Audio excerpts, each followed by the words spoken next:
ये तो बहुत उम्र वाले हैं, हम सबके ज्यादा अनुभव इनको है। आपने शादी की प्रभु? हाँ, तो बताओ क्यों की?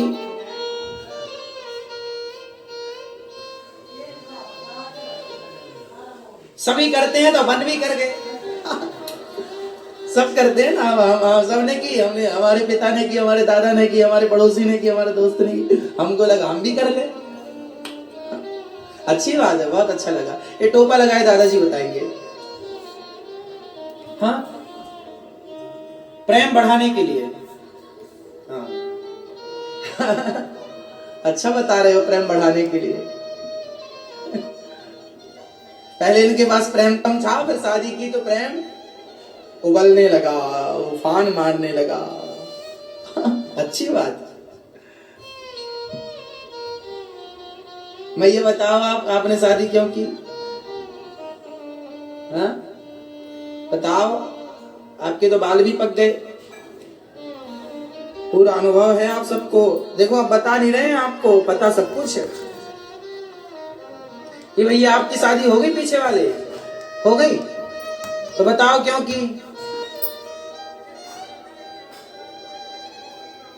हाँ ठीक कहा। पीछे वाले भैया, वो सफेद वाले भैया, सफेद शर्ट पहने हैं, सफेद गमछा भी डाले हैं, आप बताओ? नहीं बताओगे? क्यों, गुस्सा हो क्या? क्यों की शादी भैया बताएंगे? चलो हम बता रहे हैं,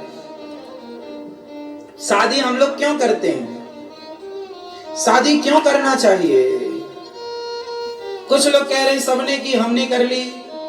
कुछ लोग कहते हैं बच्चे पैदा करने के लिए की। ठीक है, सबका अपना अपना मानना अपनी जगह सही है, कोई गलत नहीं बोल रहा, सब सही बोल रहे हैं। पर एक विशेष कारण है, हम सब शादी क्यों करते हैं, इसका विशेष कारण है कि शादी इसलिए करते हैं क्योंकि हमें शादी के बाद ही कुछ पूजा ऐसी है, कुछ अनुष्ठान ऐसे हैं, कुछ यज्ञ ऐसे हैं जिन यज्ञों को करने की आज्ञा तभी मिलती है जब आप गृहस्थाश्रम में प्रवेश करते हैं।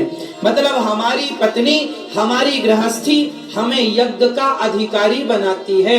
कुछ पूजा ऐसी है जो केवल गृहस्थ ही कर सकता है। यज्ञ कौन कर सकता है? गृहस्थ कर सकता है। यदि आप गृहस्थी नहीं है, आपकी पत्नी नहीं है, तो आपको यज्ञ करने का अधिकार नहीं है।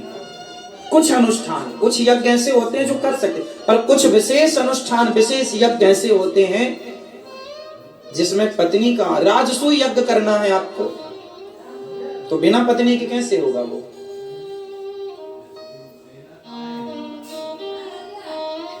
यज्ञ का अधिकार हमें किससे मिलता है? पत्नी से। इसलिए हमारी पत्नी भोग का सामान नहीं, यज्ञ का सामान है। इसलिए नारी का सम्मान, आजकल के लोग नारी का सम्मान क्यों नहीं करते? क्योंकि उनको पता ही नहीं कि नारी का अर्थ क्या है और नारी क्यों होनी चाहिए। आजकल के लोग शादी करते क्यों हैं? केवल भोग विलास के लिए, इससे ज्यादा उनकी बुद्धि है ही नहीं। तो वो बेचारे जिसके लिए करते हैं वही करते हैं, बस हो गया उनका। तो उन्हें सारी जिंदगी में ये पता ही नहीं कि पत्नी का एक और उपयोग होता है। पत्नी का मूल उपयोग भोग के लिए नहीं, भजन के लिए है। पत्नी हमारे भजन में सहयोगी है। किस तरह? आपकी पत्नी आपके भजन में किस तरह सहयोग करती है, किस तरह सहयोगी है, आप बताओ?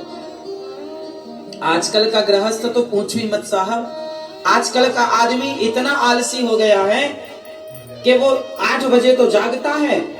पत्नी घर के सारे भगवान अर्थात घर के मंदिर, घर की पूजा पत्नी के भरोसे है। यदि पत्नी पूजा ना करे तो 4 दिन भगवान नहाते नहीं है। किसी के घर में शालिग्राम भगवान है तो कहा जाता है कि स्त्रियां पूजा ना करें, इसी बहाने तुम्हारे पति पूजा से जुड़े, तो वो शालिग्राम को नहलाता तक नहीं है घर का आदमी। इस तरह से गृहस्थों की आज दुर्गति है। इतना आलसी, मंदा सुमंद मतयो मंद भाग्या युपद्रुता। गृहस्थों की स्थितियां आज अच्छी नहीं है। आजकल तो पत्नियां ही पूजा कर रही हैं बेचारी। घर में तुम्हारे भगवान यदि हैं तो पत्नियों के भरोसे हैं, तुम्हारे भरोसे तो हो गया था सब काम। जबकि घर की जिम्मेदारी पूजा पाठ की दोनों की है, तुम दोनों बैठो ना।